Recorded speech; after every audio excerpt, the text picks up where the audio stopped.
ተባርካችሁ እንቆም ሁላችንም በጌታ ፊት እግዚአብሔርን ቃል የምንሰማበት ጊዜ ነው። እግዚአብሔርን ቃል እናነብና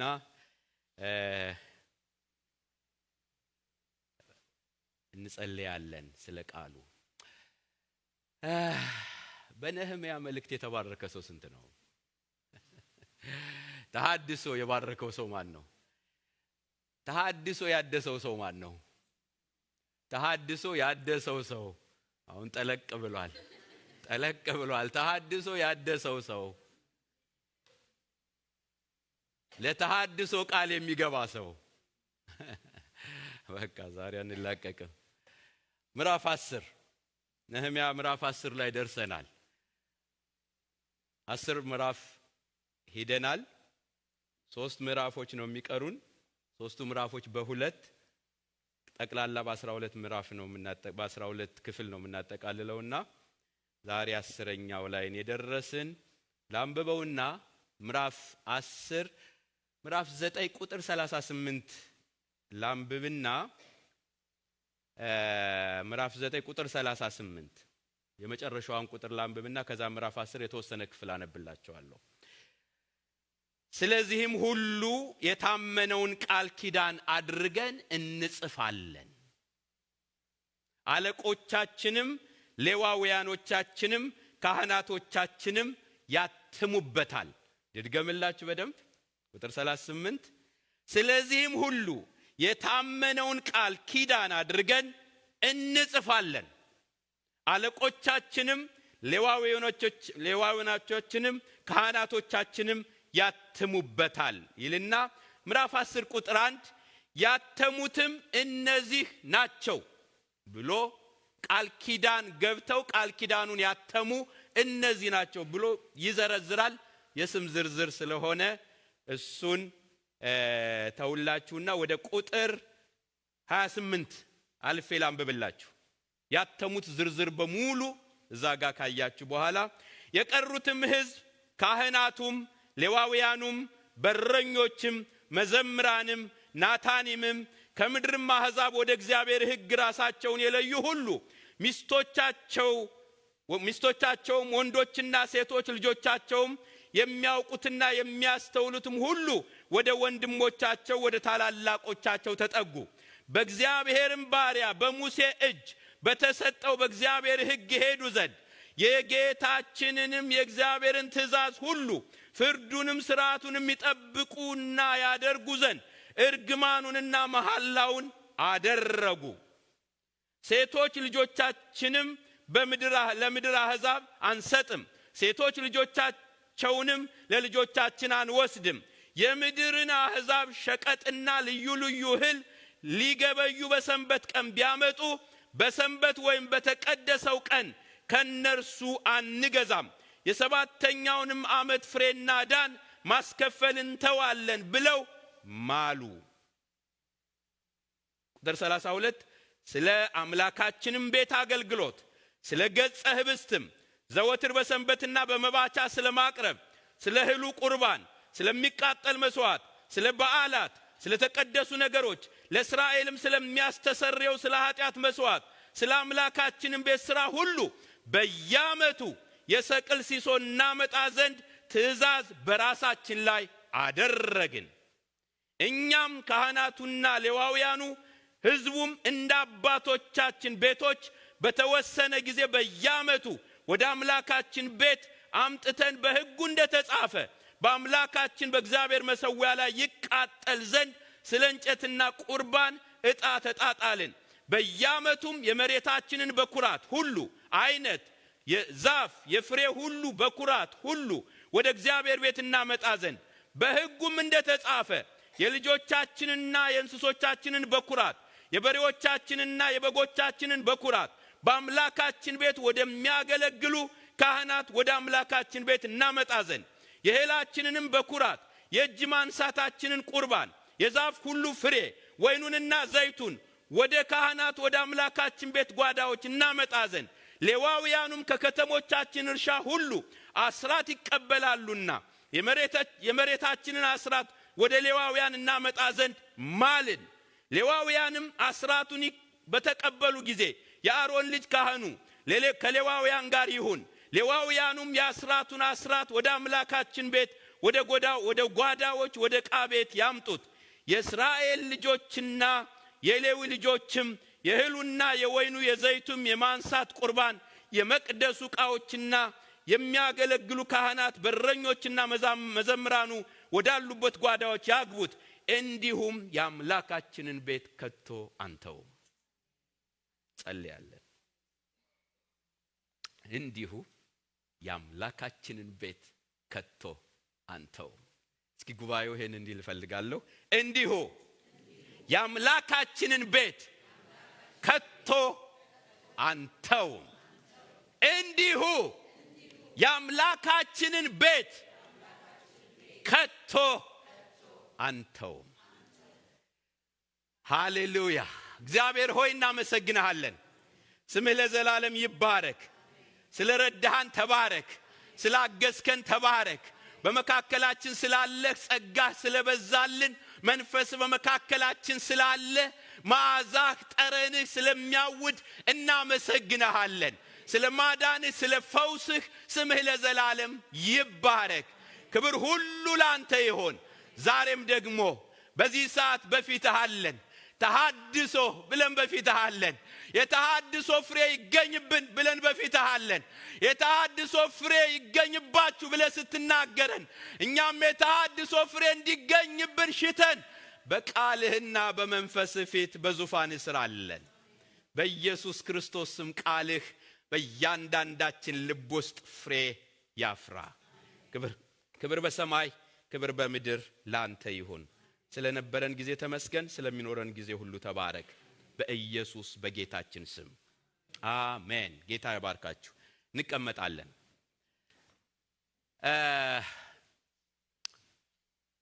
ተሐድሶ ዋናው ርዕሳችን ነው።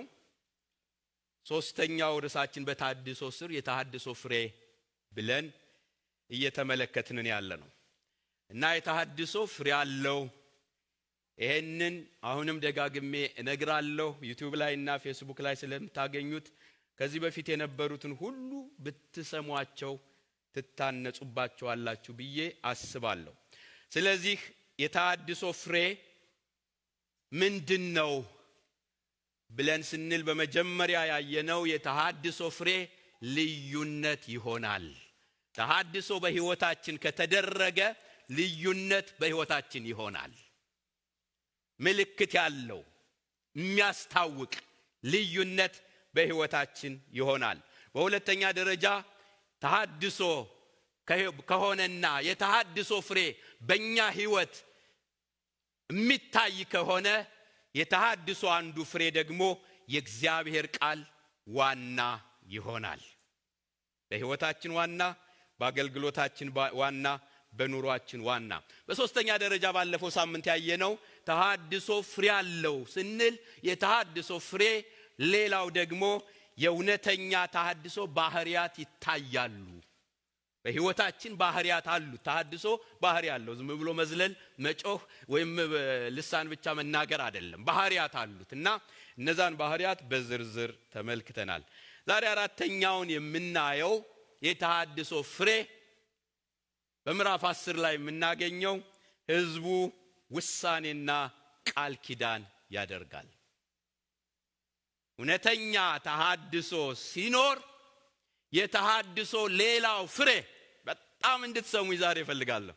በጣም ሌላው የተሐድሶ ፍሬ ሕዝቡ በግሉም በህብረትም ውሳኔና ቃል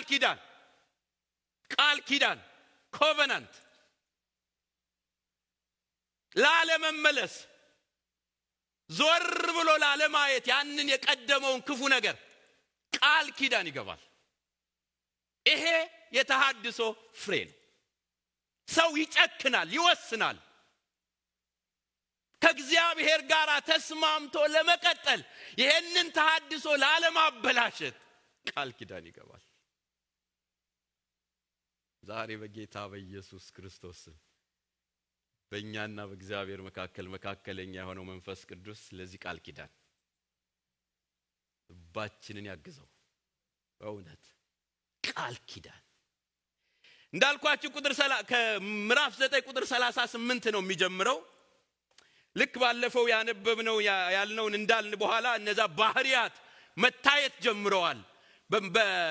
በህዝቡ መካከል፣ በአገልግሎታቸው መካከል፣ በአገልጋዮች መካከል ባህሪያት በህዝቡ መካከል ከታየ በኋላ እንዲህ ነው ያሉት ቁጥር 38 ላይ ስለዚህም ሁሉ የታመነውን ቃል ኪዳን አድርገን እንጽፋለን። አሁን ሃሌሉያ ልንፈራረም ነው። አሁን በእግዚአብሔር ፊት እያንዳንዱ ሰው ቃል ኪዳን ሊገባ ነው እና ይጻፍ። ይሄ ናሽናል አዋጅም ሆኖ ይጻፍ። በየግለሰብ በየጓዳው በየቤቱ ይጻፍ። ምን ቃል ኪዳን ይጻፍ?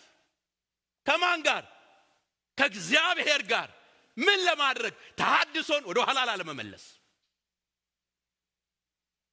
ህይወት እንደታደሰ፣ አገልግሎት እንደታደሰ፣ የእግዚአብሔር ቤት እንደታደሰ እንዲቀጥል ቃል ኪዳን እንገባለን። ዋው እንጽፋለን። አለቆቻችንም ሌዋውያኖቻችንም ካህናቶቻችንም ያትሙበታል። ሻኮማ ማደሪያው ይባረክ። ይታተምበታል። እነማን? አለቆቻችን፣ ካህናቶቻችን፣ ሌዋውያኖቻችን ያትሙበታል። ከዛ የጸና ይሆናል። ይሄ ውሳኔ፣ ይሄ ቁርጠኝነት፣ ይሄ ጭካኔ የተሐድሶ ፍሬ ነው። እግዚአብሔር ቤት እግዚአብሔር ዝም ብሎ አይደለም በእኔና በእናንተ ላይ ኢንቨስት የሚያደርገው። ዝም ብሎ የመናገር ሱስ ስላለበት አይደለም። የመስበክ ፕሮግራም ለማከናወን ለማሟላት አይደለም። እግዚአብሔር በእያንዳንዳችን ህይወት ላይ የተተከለ እንደ ዕማድ የተተከለ ነገር ማየት ይፈልጋል። ስር የሰደደ ነገር ማየት ይፈልጋል። እናትማለን፣ እንጽፋለን፣ ቃል ኪዳን እንገባለን። ወገኔ ዛሬ በጌታ በኢየሱስ ስም ለምናችኋለሁ፣ ፍጹም እንደሰማችሁ እንዳትወጡ። በጌታ በኢየሱስ ሰሞኑን ስትጸልዩ እንደነበረ ይሄ ቃል ነው ይፈርድባቸዋል የተባለው። ይሄ ቃል ነው ይፈርድባቸዋል የተባለው። ይሄ የምንሰማው ቃል ለመዳን እንደሆነ ሁሉ ለፍርድ ይሆናል። ሰይፉ ሁለት ነው፣ በሁለት በኩል የተሳለ ነው። የሚያምኑበትን የጸኑበትን በቃል ኪዳኑ የታመኑትን ያድናቸዋል፣ ታሪካቸውን ይለውጣል። አለበለዚያ ደግሞ ፍርድ ይሆናል። አይገባቸው። ይሄ ተሐድሶ ሲሆን ዲን ያስጨከናቸው። ታውቃላችሁ እስራኤላውያን ባህሪያቸው ገልበጥባጦች ናቸው። ዛሬ አንድ ነገር ያደርጋሉ፣ ነገ እንደገና ሌላ ነገር ያደርጋሉ። ዛሬ እሺ ብለው እግዚአብሔርን ይታዘዛሉ፣ ነገ ደግሞ ያምጻሉ። የሆነ እንደገና እግዚአብሔር ሰው ያስነሳላቸዋል፣ መልእክተኛ ይልክላቸዋል፣ ነብይ ይልክላቸዋል፣ እንደገና ይመለሳሉ፣ እንደገና መልሰው ዛጋ ይሆናሉ። አሁን ግን እንዲህ አናደርግም አሉ። እንዲህ አናደርግም። የትውልድ እንዲህ አደረገ። እናትመዋለን፣ ቃል ኪዳን እንገባለን። አራት ነገሮች። ምንድነው ቃል ኪዳን የገቡት? ምንድነው ቃል ኪዳን የገቡት እነዚህ ሰዎች? ምንድነው? በደንብ ስሙ። አራት ነገሮች። አንደኛው ወደ ኋላ ላለመመለስ ቃል ኪዳን ነው የገቡት። ቃል ኪዳኑ የሚይዘው ወደ ኋላ ላለመመለስ ነው። ሰነዱ የተጻፈው የሚታተምበት ከዚህ በኋላ ወደ ኋላ አንመለስም ነው የሚለው አንዱ። ወደ ኋላ አንመለስም። ላንብብላችሁ ከምዕራፍ 10 እስከ ቁጥር ከ1 ጀምሮ እስከ 27 የምታነቡት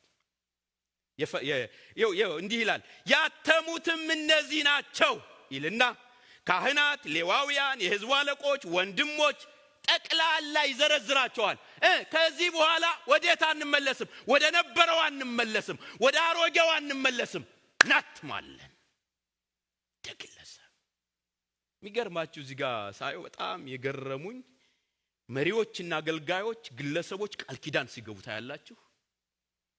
ቅድም እንዳልኳችሁ እዚህ ጋር ሌዋውያን ይላቸዋል፣ አለቆች ይላቸዋል፣ ካህናት ይላቸዋል፣ ወንድሞች ይላቸዋል። ከዛ ስም ዝርዝራቸውን በሙሉ ይዋቸው።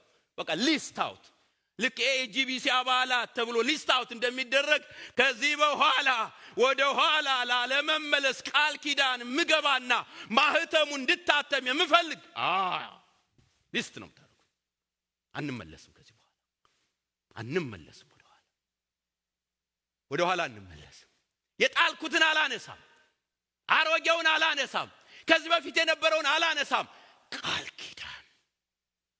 እሱ ብቻ አይደለም። በየአገልግሎት ዘርፉ ቁጥር 28 እስከ 29 ላይ የምታገኙት እሱን ነው። ቁጥር 28 ላይ በየአገልግሎት ዘርፉ ቃል ኪዳን፣ በየግለሰቡ አለቆች፣ መሪዎች፣ ካህናት፣ ሌዋውያን፣ ወንድሞች ይልና እንደገና ደግሞ በየአገልግሎት ዘርፉ ላንብብላችሁ። ቁጥር 28 የቀሩትም ሕዝብ ይላል ካህናቱም፣ ሌዋውያኑም፣ በረኞችም፣ መዘምራንም፣ ናታኒምም ከምድር አሕዛብ ወደ እግዚአብሔር ሕግ ራሳቸውን የለዩ ሁሉ ሚስቶቻቸውም ወንዶችና ሴቶች ልጆቻቸው የሚያውቁትና የሚያስተውሉት ሁሉ ወደ ወንድሞቻቸው ወደ ታላላቆች ተጠጉ። በእግዚአብሔርም ባሪያ በሙሴ እጅ በተሰጠው በእግዚአብሔር ሕግ ይሄዱ ዘንድ የጌታችንንም የእግዚአብሔርን ትእዛዝ ሁሉ ፍርዱንም ሥርዓቱንም ይጠብቁና ያደርጉ ዘንድ እርግማንና መሐላውን አደረጉ። ምን ማለት እንደሆነ ይገባቸዋል? እርግማንና መሐላውን አደረጉ የሚለው ይሄንን ባናደርግ እርግማን ይድረስብን።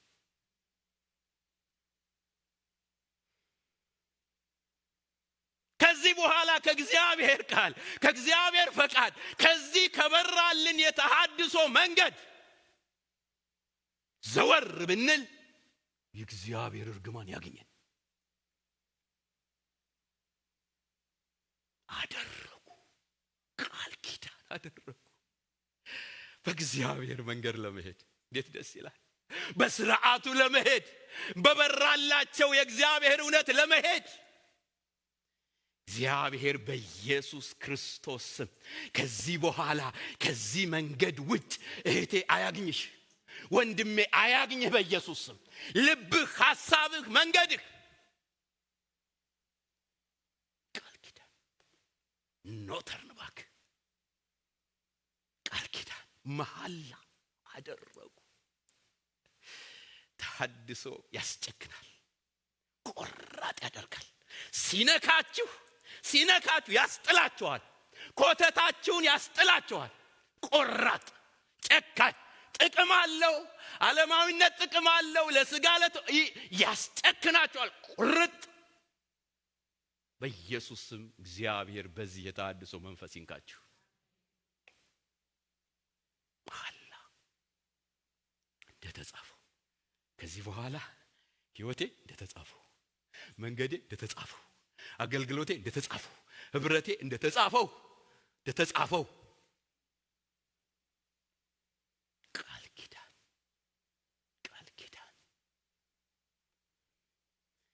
ይሄ ዝም ብሎ ዓርብ፣ ቅዳሜ፣ እሑድ ኮንፈረንስ፣ ሰኞ ወደ ነበሩበት መመለስ፣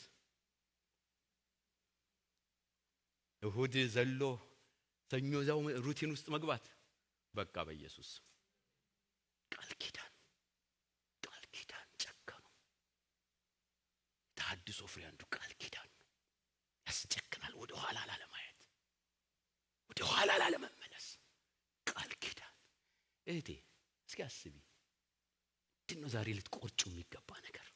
ወንድሜ ምንድነው ዛሬ ልትቆርጠው በእውነት ልታርደው? ኤልሳ የእግዚአብሔር ነገር ሲነካው በሬዎችን አረደና መሳሪያውንም በቃ ይሄ ማገዶ አደረገና ተከተለው። ኢየሱስ ስም ዛሬ መታረድ ያለበት ይታረድ። ክፉ የሚጎትተን ተሐድሶ ፍሬ እሱ። እውነተኛ ተሐድሶ ወደ እናንተ ሰፈር መጥቶ ከሆነ፣ ወደ እኛ ሰፈር መጥቶ ከሆነ ቆራጥ ጀግና፣ የድሮ አባቶች እንደሚሉት ከጠነጠጡ ከጴንጤ ከሆኑ መጠንጠጥ ነው እንጂ ይሉ ነበር።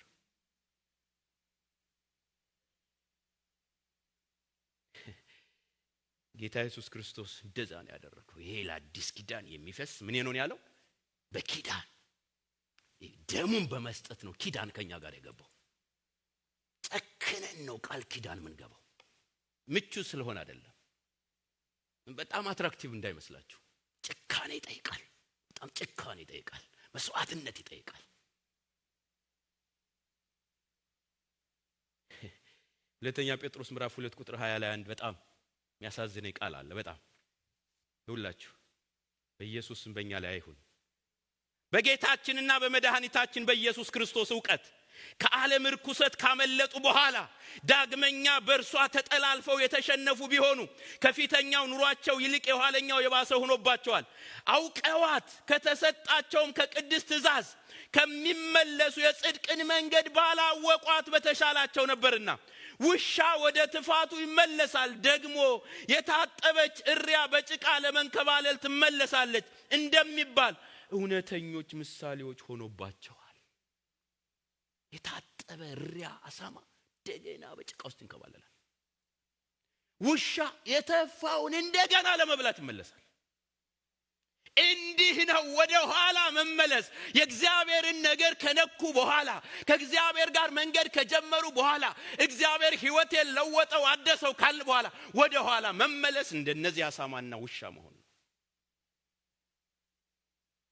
ቃል ኪዳን ያስፈልጋል። በቃ ቃል ኪዳን ያስፈልጋል። ምንም አማራጭ የለንም። ኢየሱስ ክርስቶስ ስሙ ብሩክ ይሁን። ወደ ኋላ ላለመመለስ ቃል ኪዳን። እህቴ ግዴለሽ፣ በእውነት ግዴለሽ፣ በእውነት ግዴለህ። እግዚአብሔር የጣልሽው ቢመስልሽ እግዚአብሔር በጥፍ በረከት አለው በእውነት ልንጥለው የሚገባውን ዛሬ የእግዚአብሔር ቃል በእውነት መቀስ ይሁንልን፣ ያስጥለን። አንደኛው ቃል ኪዳን ወደ ኋላ ላለመመለስ። ሁለተኛው ቃል ኪዳን እዚህ ጋር የምታዩት ሁለተኛው ቃል ኪዳን ከአሕዛብ ጋር የተቀላቀለ ኑሮ ላለመኖር። ከአሕዛብ ጋር የተቀላቀለ ኑሮ ላለመኖር እንወስናለን አሉ። ተጋብተዋል እኮ ብዙዎች ተጋብተው ነበር እኮ። አንዳንዶች ልጆቻቸውን ሰጥተዋል፣ አንዳንዶች ሌሎች ሚስቶች አምጥተዋል፣ አንዳንዶች ለሌሎች ልጆቻቸውን ሰጥተዋል ለአሕዛብ፣ አንዳንዶች ከአሕዛብ አምጥተዋል። መጣ እግዚአብሔር የርህራሄ አምላክ ስሙ ለዘላለም ይባረክ። የእንደገና አምላክ ስሙ ለዘላለም ይባረክ። መጣ ይህን ህዝብ ነው ያደሰው። ለዚህ ህዝብ ነው የተሐድሶ ድምፅ የላከው። ለዚህ ህዝብ ነው እነ ነህምያን የላከው። ከዛ ሲገባቸው ዛሬ ከአሕዛብ ጋር እኛ የክርስቶስ ብርሃን ለመሆን ሚሽነሪ ለመሆን ነው እንጂ ከነርሱ ጋር የምንገናኘው ከዚህ በኋላ ኑሯችን አይደለም። የተቀላቀለ ኑሮ ነው። ይኸውላችሁ እኛ ከአሕዛብ ጋር ያለን ግንኙነት ሚሽነሪነት ነው፣ ብርሃን የመሆን ነው። ተለይተን የሆነ ደሴት ላይ አንቀመጥ። አብረን እየኖርን ግን ተልእኳችን አንድና አንድ ነው፣ የክርስቶስ ብርሃን። ጨለማ ነው ያለው አካባቢያቸው። ሚሽነሪ ለመሆን ነው ከአሕዛብ ጋር የምንኖረው።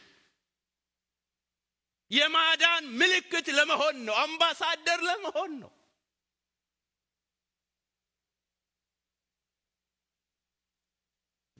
የገቡት ቃል ኪዳን አንዱ ከአሕዛብ ጋር የተቀላቀለ ኑሮ ላለመኖር ነው። ከቁጥር 30 እስከ ቁጥር 31 ላንብብላችሁ ስሙኝ። እዚሁ ምዕራፍ 10 30-31 ሴቶች ልጆቻችንንም ለምድር አሕዛብ አንሰጥም። ሃሌሉያ! አይናችሁን ከፈቱ። ሁኬርስ እኮ ናቸው የነበሩት። በቃ ጥያቄ ሽማግሌ ይላክ እንጂ ምንም ችግር አልነበረም። ተቀላቅለው ነው የሚኖሩት። ዛሬ ግን እግዚአብሔር ቀይ መስመር አሰመረ። ተሐድሶ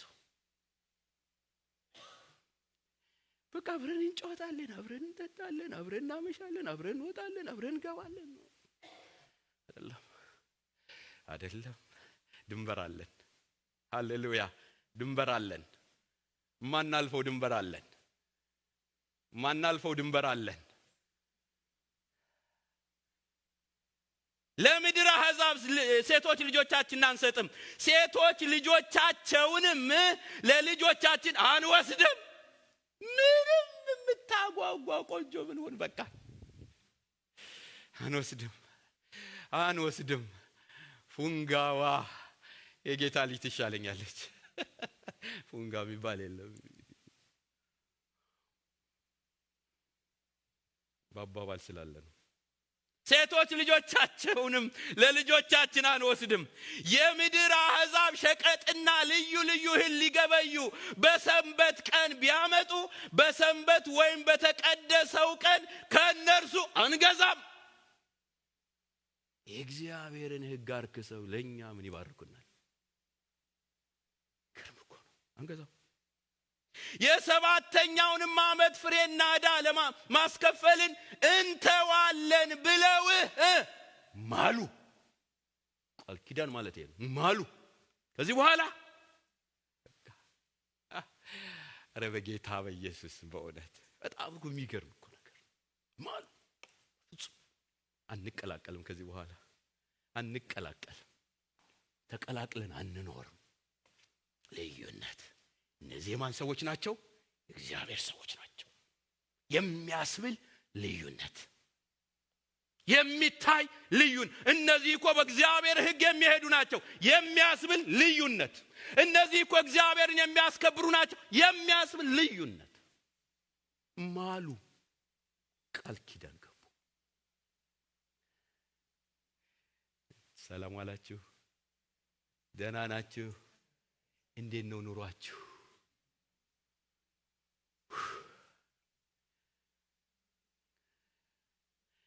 እንዴት ነው ሰፈራችሁ? አዋዋላችሁ እንዴት ነው? በጣም ጌታ ኢየሱስ ይርዳን። በእውነት ይርዳን። በእውነት ይርዳን። የሚረዳን ስንጨክን ነው፣ ስንወስን ነው። በቃ ያኔ ነው እግዚአብሔር ጸጋ እንደ ኃያልና እንደ ጨካኝ እግዚአብሔር ከኔ ጋር ነው የሚያስብለን። ሁለተኛ ቆሮንቶስ ላይ ምዕራፍ 6:14 ጀምሮ ላንብብላችሁ። በጣም የምታውቁት ግን በጣም ወሳኝ የሆነ ከማያምኑ ጋር በማይመች አካሄድ አትጠመዱ። ጽድቅ ከአመጽ ጋር ምን ተካፋይነት አለውና? ብርሃንም ከጨለማ ጋር ምን ህብረት አለው? ክርስቶስ ከቤልኦር ጋር ምን መስማማት አለው? ወይስ የሚያምን ከማያምን ጋር ምን ክፍል አለው? ለእግዚአብሔር ቤተ መቅደስም ከጣዖት ጋር ምን መጋጠም አለው? እኛ የሕያው እግዚአብሔር ቤተ መቅደስ ነንና። እንዲሁ እግዚአብሔር ተናገረ እንዲህ ሲል፣ በእነርሱ እኖራለሁ፣ በመካከላቸውም እመላለሳለሁ፣ አምላካቸውም እሆናለሁ፣ እነርሱም ሕዝቤ ይሆናሉ። ስለዚህ ጌታ ከመካከላቸው ውጡና የተለያችሁ ሁኑ፣ እርኩስንም ነገር አትንኩ፣ እኔም እቀበላችኋለሁ፣ ለእናንተም አባት እሆናለሁ፣ እናንተም ለእኔ ወንድ ልጆችና ሴት ልጆች ትሆናላችሁ ይላል ሁሉን የሚገዛ ጌታ ይልና ቁጥር 7 ምዕራፍ 7 ቁጥር 1 ልሻገርና ቁጥር 1 እንግዲህ ወዳጆች ሆይ የዚህ የተስፋ ቃል ካለን ይህ አይነት ተስፋ ምን አባት የሚሆነን አምላክ የሚሆነን ወላጅ የሚሆነን አብሮ የሚሆነን ተስፋ ካለን አልለቃችሁም የሚለን ተስፋ ካለ ማንም ከናንተ ቢለይ አልለያችሁም የሚል ተስፋ ካለ እንዲህ አይነት ብሩክ ተስፋ ካለ እናንተ እኮ ለኔ ወንድ ልጆቼ ናችሁ ሴት ልጆቼ ትሆናላችሁ የሚለን አባት ካለ ይልና ስሙኛ የዚህ ተስፋ ቃል ካለን በእግዚአብሔር ፍርሃት ቅድስናን ፍጹም እያደረግን ስጋንና መንፈስን ከሚያረክስ ሁሉ ራሳችንን እናንጻ። ተስፋ ይዘህ አሜን እያልክ መኖር አይደለም። ተስፋው እውን የሚሆነው ቀጥሎ ያለውን ስታደርግ ስትለይ ነው፣ ስትቀደስ ነው፣ ስትቀደስ ነው፣ ውሳኔ ስታደርግ ነው። ከእግዚአብሔር ጋር ለመኖር ምርጫዬ አንድና አንድ አንተ ነህ ስለው ነው። ዝም ብሎ እግዚአብሔር አንዳንዴ ቹዝ በቃ እንመርጣታለን። በጣም ከመጽሐፍ ቅዱስ ሲሰበክም እየተመረጠ ነው። ኬኬኳን የዘንድሮ ስብከት ኬኬኳን ትባረካለሽ፣ እግዚአብሔር ካንቺ ጋር ነው፣ አባትሽ እኮ ነው፣ እግዚአብሔር ንጉስሽ ነው። ቀልደኛ አባት የሚሆነው ይላቸዋል እኮ አባታችሁም ሆነው ስትለዩልኝ ነው። በፍጹም የፈለጋችሁትን ቴዎሎጂ ተንትኑ፣ እውነቱ ይሄ ነው። ዘንድሮ ተበላሽቷል አእምሯችን። የሰው የአእምሮ ጭማቂ እየጠጣን ተበላሽቷል። የመንፈሱ ጭማቂ ግን ይሄ ነው። አባት ሆናቸዋለሁ፣ አምላካቸውም ሆናለሁ፣ እነርሱም ሕዝቤ ይሆናሉ። ስለዚህ እንዲህ አይነት ተስፋ ካላችሁ ወጡና የተለያችሁ ሁኑ። ራሳችሁን አንጹ፣ ተቀደሱ። የተቀላቀለ ኑሮ አትኑሩ። ያኔ ነው ምናችሁም ሆነው ይሄ እኮ ወይ ጉድ። ኤፌሶን ምዕራፍ 5 ቁጥር 6 ከዚህም የተነሳ በማይታዘዙ ልጆች ላይ የእግዚአብሔር ቁጣ ይመጣልና። በጣም ነው የሚገርመው። በማይታዘዙ ምኖች ላይ? አሕዛብ ላይ አይደለም የሚለው፣ ልጆች። እንዴት አይነት ጉድ ነው ባካችሁ! ልጆች፣ አባቶች፣ እናቶች ልጆቻችሁን አትቆነጥጡም እንዴ? ቆንጥጣችሁ አላሳደጋችሁም እንዴ ሲያበላሹ? ከዚህ የተነሳ በማይታዘዙ ልጆች ላይ የእግዚአብሔር ቁጣ ይመጣልና ማንም፣ ስሙ ይሄንን፣ በከንቱ ንግግር አያታላችሁ። ይሄ ዝም ብሎ አንዴ ድነሃል ለዘላለም ምናምን እያለ አያታላችሁ። ቀልደኛ አያታላችሁ። እንግዲህ ከእነርሱ ጋር ተካፋዮች አትሁኑ። ቀድሞ ጨለማ ነበራችሁና አሁን ግን በጌታ ብርሃን ናችሁ። የብርሃኑ ፍሬ በበጎነትና በጽድቅ በእውነትም ሁሉ ነውና ለጌታ ደስ የሚያሰኘውን እየመረመራችሁ እንደ ብርሃን ልጆች ተመላለሱ። ፍሬም ከሌለው ከጨለማ ሥራ ጋር አትተባበሩ፣ ይልቁንም ግለጡት እንጂ። በቃ ማለት ልዩነት አለ። ጨለማና ብርሃን ልዩነት አለው በጣም። ብርሃኑ ከመጣ ጨለማው መሄድ አለበት። አብረው ተያይዘው አይኖሩም አንድ ላይ። የእግዚአብሔር ልጆች ልዩነት አለን። ውሳኔ ሪቫይቫል ሲመጣ፣ ይሄ ተሐድሶ ሲመጣ የወሰኑት ውሳኔ ከአሕዛብ ጋር የተቀላቀለ ኑሮ አንኖርም። ከጨለማ ጋር የተባበረ ኑሮ አንኖርም። ከአመጽ ጋር፣ ከክፋት ጋር፣ ከርኩሰት ጋር የተባበረ ኑሮ አንኖርም። ይሄው ነው የተሐድሶ ፍሬ ማለት። ይሄው ነው። እንዲህ የሚያስጨክን ተሐድሶ ካልሆነ የሰባኪ ማሟሟቅ ነው እንጂ ተሐድሶ አልመጣም። ተሐድሶ አልመጣም። ሰባኪ ነው ያነሳሳችሁ። በቃ ሰባኪ ነው ያዘመራችሁ። ሰባኪ ነው ያጸለያችሁ። እውነተኛ ተሐድሶ በእግዚአብሔር መንፈስ ሲመጣ ይሄንን ነው የሚያደርገው። ቃል ኪዳን። ሶስተኛ ስሙ በደንብ። ሶስተኛው ቃል ኪዳን በጣም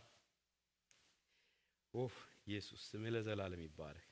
ለዚህ ቃል ለእግዚአብሔር ቤት አገልግሎት የሚገባውንና የሚያስፈልገውን ለማድረግ ቃል ኪዳን ገቡ። ድርገመው። ለእግዚአብሔር ቤት አገልግሎት የሚገባውንና የሚያስፈልገውን ለማድረግ ቃል ኪዳን ገቡ።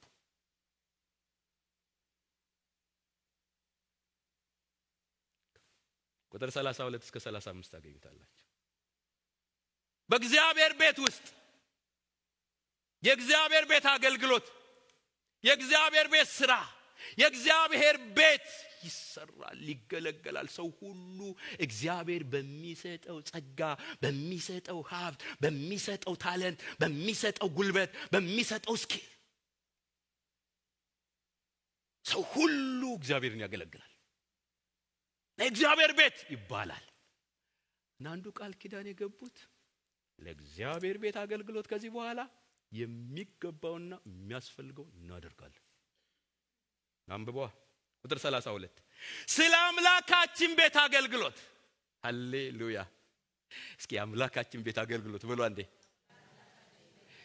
ክብር ለስሙ ይሁን። ደስ ይላል። እና ስሙኛ፣ ስለ አምላካችን ቤት አገልግሎት፣ ስለ ገጸ ህብስትም ዘወትር በሰንበትና በመባቻ ስለማቅረብ፣ ስለ እህሉ ቁርባንና ስለሚቃጠል መስዋዕት፣ ስለ በዓላትም፣ ስለ ተቀደሱትም ነገሮች፣ ለእስራኤልም ስለሚያስተሰርየው ስለ ኃጢአት መስዋዕት፣ ስለ አምላካችን ቤት ሥራ ሁሉ በየዓመቱ የሰቅል ሲሶ እናመጣ ዘንድ ትእዛዝ በራሳችን ላይ አደረግን። እነዚህ የተዘረዘሩት በብሉይ ኪዳን ዋና ናቸው። ለኛ ደግሞ እነዚህ ሁሉ በክርስቶስ ኢየሱስ ተፈጸሙ። እና ዛሬ አገልግሎት የለም ወዲህ በጣም የጸጋ አገልግሎት ይባላል። ያኔ የሕግ አገልግሎት ነበረ፣ የሕግ አገልግሎት ነበረ። ይሄን በማቅረቢያም አሁን ደግሞ የጸጋ አገልግሎት ይባላል፣ የአዲስ ኪዳን አገልግሎት። በዚህ በጸጋ አገልግሎት ደግሞ እነዚህ በእያንዳንዳቸው መተንተን ቢያስፈልግ የእያንዳንዳችንን አገልግሎት ይወክላሉ፣ የእያንዳንዳችንን ተሳትፎ ይወክላሉ። እና በራሳችን ላይ ትእዛዝ አደረግን። ምን ማለት ነው? በቃ ከዚህ በኋላ ይሄን ለማድረግ ራሴን ዳዊት አንዳንዴ ትዝ ይላችሁ እንደሆነ ስጋዬ ይላል ነፍሴ ሆይ አታስጨንቅኝ፣ ከዚህ በኋላ ተገዢ ይላታል። እንዲሁ ጨክነው ስጋዬን በጥርሴ ነክሳለሁ እንደሚሉ አባቶች ትእዛዝ በራሳችን ላይ ያደረግን። በየጊዜው በየዓመቱ በየቀኑ በየሳምንቱ የሚያስፈልገውን በእግዚአብሔር ቤት አገልግሎትና ለአምላካችን ቤት ስራ። አይገርማችሁ? ተሐድሶ ልብን ብቻ ሳይሆን ኪስንም ይነካል። በደንብ እመጣበታለሁ፣ ተጠብቁኝ። ስሙኛ ቁጥር 34 እኛም ካህናቱና ሌዋውያኑ ሕዝቡም እንደ አባቶቻችን ቤቶች በተወሰነ ጊዜ በየዓመቱ ወደ አምላካችን ቤት አምጥተን በሕጉ እንደተጻፈ በአምላካችን በእግዚአብሔር መሠዊያ ላይ ይቃጠል ዘንድ ስለ እንጨት ቁርባን ዕጣ ተጣጣልን። በየዓመቱም የመሬታችንን በኩራት የሁሉ አይነት ዛፍ የፍሬ ሁሉ በኩራት ሁሉ ወደ እግዚአብሔር ቤት እናመጣ ዘንድ ቃል ኪዳን ገባን። የማን ቤት አገልግሎት እንዲሰራ? እግዚአብሔር ቤት አገልግሎት። በተሰጠን ጸጋ ለማገልገል ቃል ኪዳን ገባን። በተሰጠን ሀብት ለማገልገል ቃል ኪዳን ገባን። በተሰጠን ዕውቀት ለማገልገል ቃል ኪዳን ገባን። በተሰጠን ጸጋ ለማገልገል ቃል ኪዳን ገባን። እኔ እናንተ ለምኜ ነው እንዲማሰማራችሁ ለአገልግሎት? ተሐድሶ ልብ ሲነካ ፓስተር ምን ላገልግል ነው የሚባለው? እንደዛ ነው የሚባለው። ቃል ኪዳን በራሳችን ላይ ትእዛዝ አወጅን። ቀልደኞች ስሙኛ። አንደኛ ዜና ምዕራፍ 29 ቁጥር 5 አንደኛ ዜና ምዕራፍ 29 ቁጥር 5 በጣም በሰራተኞች እጅ ለሚሰራው ስራ ሁሉ ለወርቁ ዕቃ ወርቁን ለብሩም ዕቃ ብሩን ሰጥቻለሁ። ዛሬ በፈቃዱ ራሱን ለእግዚአብሔር የሚቀድስ ማን ነው? የአባቶችም ቤቶች አለቆች፣ የእስራኤልም ነገዶች አለቆች፣ ሻለቆችም የመቶ አለቆችም በንጉሱ ስራ ላይ የተሾሙት በፈቃዳቸው አቀረቡ። ቁጥር 9 ሕዝቡም ፈቅደው ሰጥተዋልና በፍጹም ልባቸው ለእግዚአብሔር በፈቃዳቸው አቅርበዋልና ደስ አላቸው። ንጉሱም ዳዊት ደግሞ ታላቅ ደስ አለው። ቁጥር 16 አቤቱ አምላካችን ሆይ ለቅዱስ ስምህ ቤት እንሰራ ዘንድ ይህ ያዘጋጀነው ባለጠግነት ሁሉ ከእጅህ የመጣ ነው፣ ሁሉም ያንተ ነው። አቤት አቤት አቤት አቤት! ሁሉ የማን ነው? ሪሊ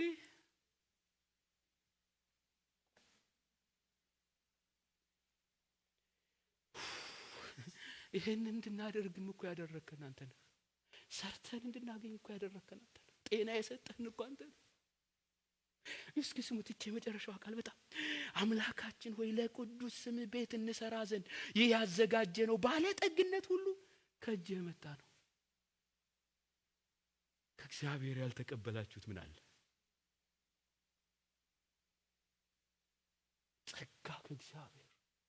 እኔ እዚህ ጋር ቆሜ ስሰብክ ከየት አመጣሁት? ይርዳው አንድ ገበሬ ልጅ ጸጋው ነው። በቃ ምህረቱ ነው። ሁሉ ያንተ ነው። ሁሉ ያንተ ብናመጣው ሁሉ ያንተ ነው። ለእግዚአብሔር ቤት አገልግሎት የሚገባውና የሚያስፈልገው አምላኬ ሆይ አለ ቁጥር 17 ልብን እንድትመረምር ቅንነትንም እንድትወዳውቃለሁ። እኔም በልቤ ቅንነትና በፈቃዴ ይህን ሁሉ አቅርቤያለሁ። አሁንም በዚህ ያለው ሕዝብህ በፈቃዱ እንዳቀረበልህ በደስታ አይቻለሁ። በቃ በደስታ ጌታን ማምለክ በደስታ፣ ጌታን ማገልገል በደስታ፣ ለጌታ የሚገባውን ማድረግ በደስታ። በጣም ዘንድሮ ታውቃላችሁ በጣም ቤተክርስቲያን አይፈረድባችሁም እናንተ በተለይ ምእመናን። ምክንያቱም ቤተክርስቲያን ፒኤልሲ ሆነች፣ ፕራይቬት ሊሚትድ ካምፓኒ የተወሰኑ ሰዎች ሆነች። ባለቤቶች የተወሰኑ ሆኑ፣ የተወሰኑ ኪሶች መሙያ ሆኑ፣ የተወሰኑ ሰዎች በቃ በጣም ሌክዠሪ ላይፍ መኖሪያ ሆነ ቤተክርስቲያን። እና ሰው እንዴት አድርጎ ይቸገራል። እውነቱን ልንገራችሁ ተሐድሶ ቤቱ የጌታ ነው። ቤቱ የጌታ ነው። የጌታ የሆነ ደግሞ ያንቺ ነው። የጌታ የሆነ ደግሞ ያንተ ነው። ያንድ ሰው አይደለም፣ በፍጹም ሊሆን አይችልም። ቤቱ የጌታ ነው። ምናደርገውን ሁሉ ምናደርገው ለጌታ እንደሚያደርግ ነው።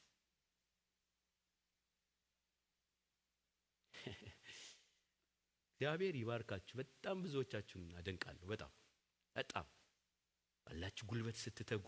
ትናንትና እንኳን ራሱ አዋራ ሲበንባቸው አላልቅ ብሎ ተጓጦ አያልቅም እና የኛ ጓሮ ከትናንትና ሁሉ ስትደክመው አላችሁ። በጣም በገንዘባችሁ በታማኝነት አስራታችሁ የምትከፍሉ ኋላ በጣም ስጦታችሁን የምትሰጡ እግዚአብሔር ይባርካችሁ። ከሰው በፍጹም አትጠብቁ። ለጌታ እንደሚሰጥ ቤቱ የጌታ ነው። የጌታ የሆነ ደግሞ ያንቺ ነው፣ ያንተ ነው። ብትሰርቁ ከጌታ ነው፣ ብትሰጡ ለጌታ ነው። እንዳልኳችሁ ይሄ ያለው የዘመኑ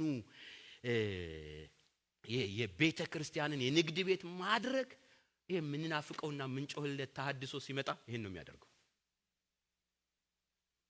ቤቱ የጌታ ይሆናል፣ ባለቤቱ የጌታ ይሆናል። ስለዚህ ለእግዚአብሔር ቤት አገልግሎት የሚገባው ምንድነው? ያለሽ ምንድነው? የሰጠሽ እግዚአብሔር ምንድነው እንድታደርግ የሚፈልገው እግዚአብሔር? ምንድነው እንድታደርግ የሚፈልገው እግዚአብሔር? ተሐድሶ እረፍት ይነሳል። ለእግዚአብሔር ቤት አገልግሎት የሚገባውና የሚያስፈልገውን ለማድረግ በቃ ምንድነው ከኔ በቃ አንድ ብልት ነኝ እኮ ነኝ። ለአካሉ አንድ ብልት እኮ ነኝ። ያቺ ብልት ሁሌ ጤነኛ ሆና ስራ መስራት አለባት። እያንዳንዱ ብልት ጤነኛ ሆኖ ስራ ሲሰራ ነው አካሉ ሙሉ ጤነኛ የሚሆነው። ስለዚህ እንደ እግዚአብሔር ቃል ለእግዚአብሔር ቤት አገልግሎት የሚገባውና የሚያስፈልገውን ለማድረግ ቃል ኪዳን የመጨረሻው ትንሽ ግን ቆንጠጥ የሚያደርገው በደንብ ስሙኝ። ለእግዚአብሔር ቤት አገልጋዮች እንደ ቃሉ ለማድረግ ቃል ኪዳን። ለእግዚአብሔር ቤት አገልጋዮች እንደ ቃሉ ለማድረግ ቃል ኪዳን ገቡ።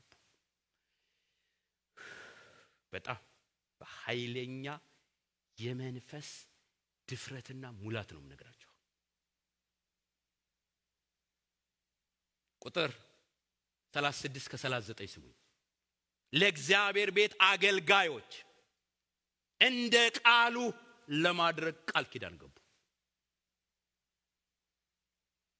ቁጥር 36 በሕጉም እንደተጻፈ የልጆቻችንንና የእንስሶቻችንን በኩራት የበሬዎቻችንንና የበጎቻችንን በኩራት በአምላካችን ቤት ወደሚያገለግሉት ካህናት ወደ አምላካችን ቤት እናመጣ ዘንድ የእህላችንንም በኩራት የእጅ ማንሳታችንንም ቁርባን የዛፍ ሁሉ ፍሬ ወይኑንና ዘይቱንም ወደ ካህናቱ ወደ አምላካችን ቤት ጓዳዎች እናመጣ ዘንድ ሌዋውያኑም ከከተሞቻችን እርሻ ሁሉ አስራት ይቀበላሉና የመሬታችንን አስራት ወደ ሌዋውያን እናመጣ ዘንድ ማልን።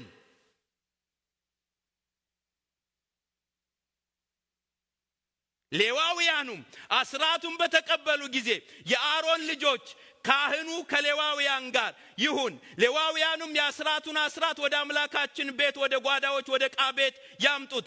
የእስራኤል ልጆችና የሌዊ ልጆችም የእህሉና የወይኑ ዘይቱንም የማንሳት ቁርባን የመቅደሱ ዕቃዎችና የሚያገለግሉ ካህናት በረኞችም መዘምራኑም ወዳሉበት ጓዳዎች ያግቡት። እንዲሁም የአምላካችንን ቤት ከቶ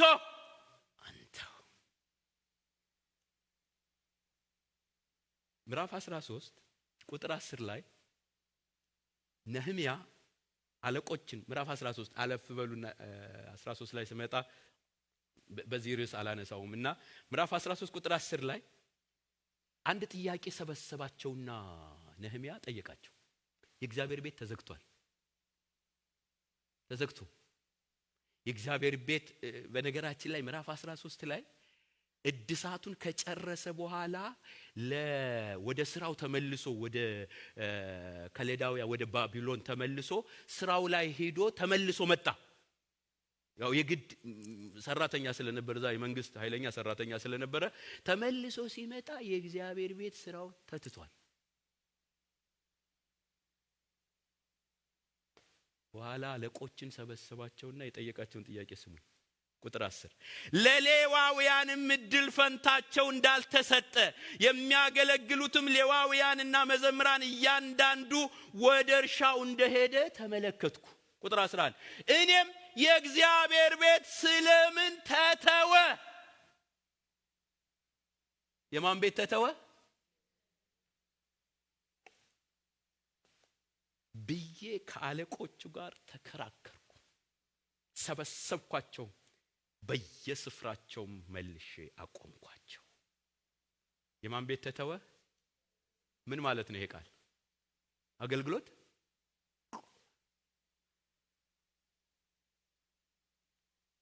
ዝማሬ ቆመ፣ ስብከት ቆመ፣ እግዚአብሔር አምልኮ ቆመ እና የእግዚአብሔር ቤት ስለምን ተተወ?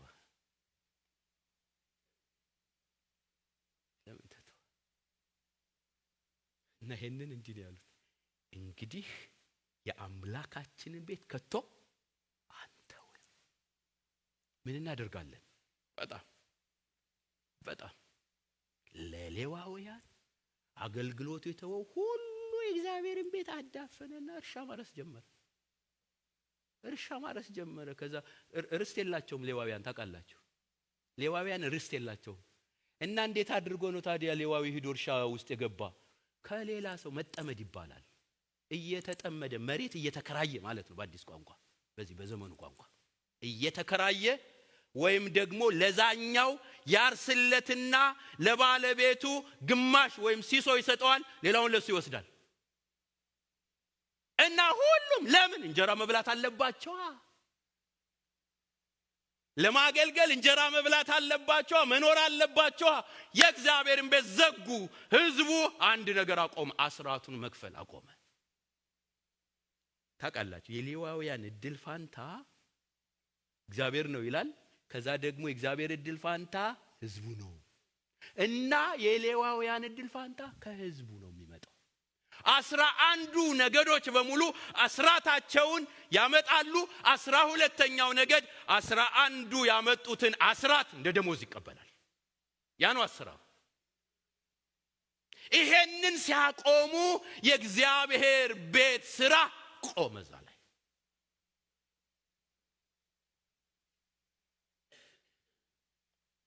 ይኸውላችሁ በዚህ ዘመን አንዳንድ በጣም ውዥንብር የሚፈጥሩ ሰዎች አሉ። ስለ አስራት አዲስ ኪዳን ላይ ብዙ ስለማይል አስራት አይሰበክም። ይኸውላችሁ ይህን ቃል ላንብብላችሁ። የትንቢት መጽሐፍ የጻፈውን ላንብብላችሁ። ሚልክያስ ምዕራፍ 3 ቁጥር 7 እስከ 12። ሚልክያስ የትንቢት መጽሐፍ እንዲህ ይላል።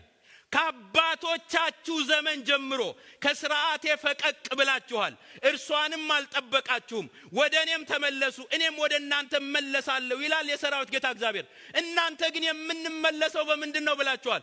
ሰው እግዚአብሔርን ይሰርቃልን? ሰው ማንን ይሰርቃል? ይቻላል እግዚአብሔርን መስረቅ? ሰረቃችሁ። ስሙኛ፣ ሰው እግዚአብሔርን ይሰርቃልን?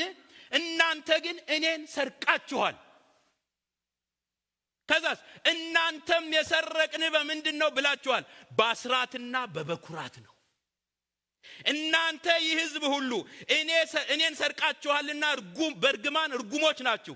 በቤቴ ውስጥ መብል እንዲሆን አስራቱን ሁሉ ወደ ጎተራ አግቡ። የሰማይን መስኮት ባልከፍትላችሁ፣ በረከትንም አትረፍርፌ ባላፈስላችሁ በዚህ ፈትኑኝ ይላል የሰራዊት ጌታ እግዚአብሔር። ስለ እናንተ ነቀዙን እገሥጻለሁ፣ የምድራችሁንም ፍሬ አያጠፋም፣ በእርሻችሁም ያለውን ወይን ፍሬውን አያረግፍም ይላል የሰራዊት ጌታ እግዚአብሔር። የተድላ ምድር ትሆናላችሁ፣ አሕዛብ ሁሉ ብፁዓን ብለው ይጠሯችኋል ይላል የሰራዊት ጌታ እግዚአብሔር። ምን እንሰርቃችኋል? አስራቴን ሰርቃችኋል። አስራት ለኔ ነው፣ እኔ ደግሞ ለሌዊን የሰጠሁት። እኔን ለሚያገለግሉት ነው የሰጠሁት። ሙሉ ጊዜያቸውን ሰጥተው ለሚያገለግሉኝ ነው የሰጠሁት። ና ተሐድሶ ሲመጣ ማለን ከዚህ በኋላ አስራታችንን በታማኝነት ወደ እግዚአብሔር ቤት እናመጣለን። ወደ ካህናት እናመጣለን፣ ወደ ሌዋውያን እናመጣለን።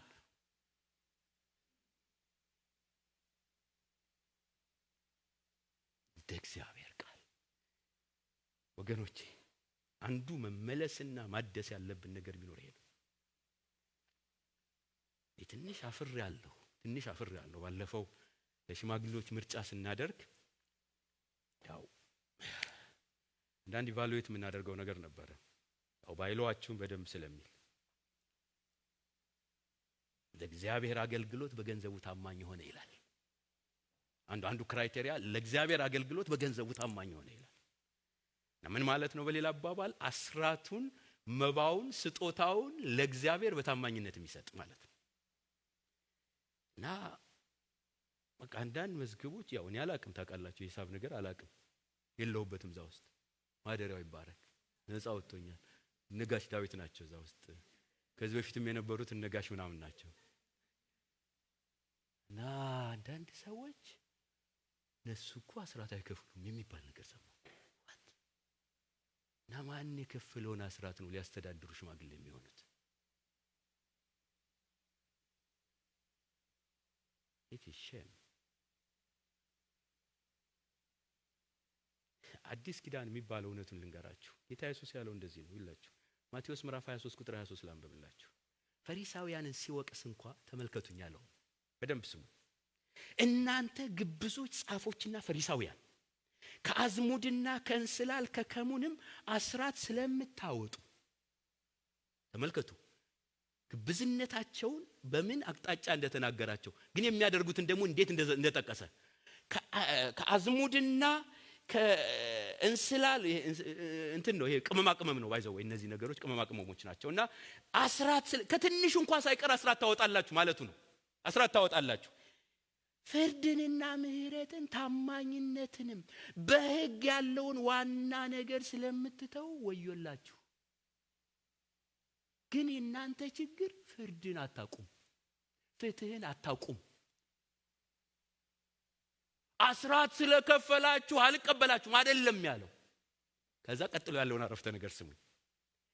ወዮላችሁ ሌላውን ሳትተው። አሁን የገባው ሻርፕ ማይንድ ያለው ሌላውን ሳትተው። ሌላው ያለው ማንን ነው? ሌላውን ሳትተው ይህን ልታደርጉ ይገባችሁ ነበር። ሳትተው ያለው ምንን ነው? አስራት። አስራታችሁ ቢቀርብኝ አላለም ኢየሱስ። ያንን እያደረጋችሁ አያችሁ። የኛ ብዙ ጊዜ ችግር ኤክስትሪም ነው ምን ይዘው። ያንን እያደረጋችሁ ያንን ሳትተው አስራታችሁን መክፈል ሳትተው ምን ነው ፍትህና ፍርድ ብታደርጉ። ኢየሱስ አፕሩቭ ያደረገው የአዲስ ኪዳንም እውነት ነው ልላችሁ። እንደውም አዲስ ኪዳን የጸጋ ዘመን ነው ይላሉ አንዳንዶች በጣም እና የጸጋ ዘመን ስለሆነ እንደውም አስራት ብቻ ሳይሆን ከዛ በላይ ነው ለእግዚአብሔር የሚሰጠው። እኔ ይኸውላችሁ ያደኩበት ቤተክርስቲያን አፌን ለጉሞን ያሳደገኝ ስለ አስራት ሰብከን አናውቅም። መንፈስ ቅዱስ ግን ይሰብካል ሰው። ዛሬ ግን ትምህርቱ አገጣጠመን። ምን ላድርገው ታዲያ? አገጣጠመን። እኔ ፈንድሬዘር አይደለሁም በጣም ቃሉ ግን አታልፉትማ። እና ቃል ኪዳን ሲያደርጉ ሌዋዊው ስራውን እንዳይተው አገልግሎቱን እንዳይተው ለእንጀራ ፍለጋ ለልጆች ፍለጋ የእግዚአብሔርን ቤት ድፍና አድርጎ እንዳይሄድ አንተም አገልግሎትህን አገልግል እኔም እርሻዬን አርሳለሁ አስራቴን አመጣለሁ። ቃል ኪዳን አይበቃም እንዴ? ኢትዮጵያ ውስጥ የተሰቃየ ነው አይበቃም እንዴ?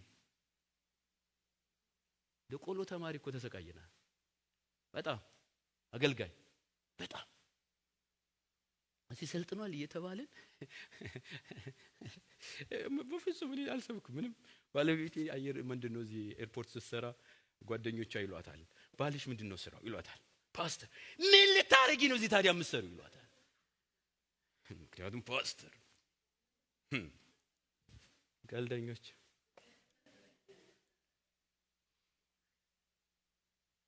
ኤኒዌይስ የእግዚአብሔር ስራ መቀጠል አለበት የግድ ነው። በጣም የሚገርመኝ ጳውሎስ ሁለት ክፍል ያነገራቸው ላንሳቸው። አንደኛ ጢሞቴዎስ ምዕራፍ 5 ቁጥር 8 በጣም የሚገርም መጽሐፍ። አንደኛ ጢሞቴዎስ 5:18 ይቅርታ። መጽሐፍ የሚያበራየውን በሬ አፉን አትሰር ደግሞ ስለ ሰራተኛ ደሞዙ ይገባዋል ይላልና ይላል። የሚያበራየውን በሬ አፉን ለሰራተኛ ምኑ ይገባዋል ይልና ይሄንኑ ቃል አንደኛ ቆሮንቶስ ምዕራፍ 9 ቁጥር 9 ይደግመዋል። እንደገና ቆሮንቶስ ላይ ይደግመዋል። አንደኛ ቆሮንቶስ የሚያበራየውን በሬ አፉን አትሰር ተብሎ በሙሴ ሕግ ተጽፏልና እግዚአብሔር ስለ በሬዎች ይገደዋልን? ይሄን የተናገረው ስለ በሬ ይመስልሃል ወይ ነው ነገሩ? በሬዎች ግድ ብሎት ነው ወይ?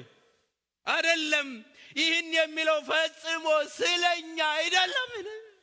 በጣም ታውቃላችሁ ጳውሎስ የናንተ ገንዘብ ወንጌልን ከንቱ የሚያደርግብኝ ከሆነ ትምክቴን ከንቱ የሚያደርግብኝ ከሆነ ባፍንጫ ይውጣ ያለ ሰው ይቅርብኝ አልብላ። ግን እውነቱን ደግሞ ይናገራል። ምን ብሎ ስለኛ አይደለምን?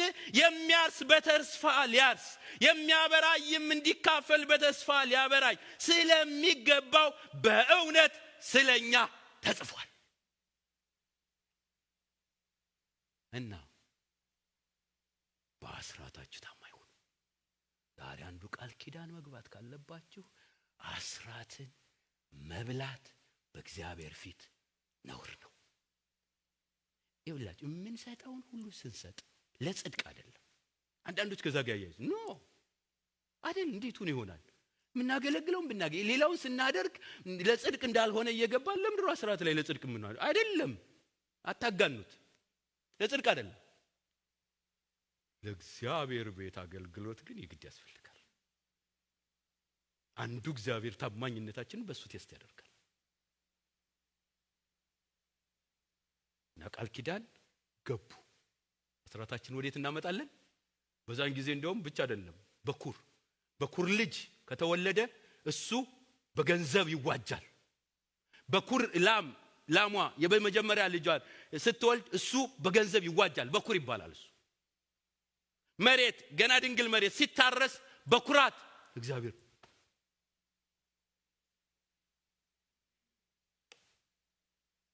እና እግዚአብሔር ስራ መቀጠል አለበት። የአምላካችንን ቤት ከብቶ እንዲሁ አራት ቃል ኪዳን ወደ ኋላ ላለመመለስ ቃል ኪዳን፣ ከአሕዛብ ጋር የተቀላቀለ ኑሮ ላለመኖር ቃል ኪዳን፣ ለእግዚአብሔር ቤት አገልግሎት የሚገባውና የሚያስፈልገውን ለማድረግ ለእግዚአብሔር አገልጋዮች እንደ ቃሉ ለማድረግ እንጸልያለን። እንጸልያለን። ቃል ኪዳን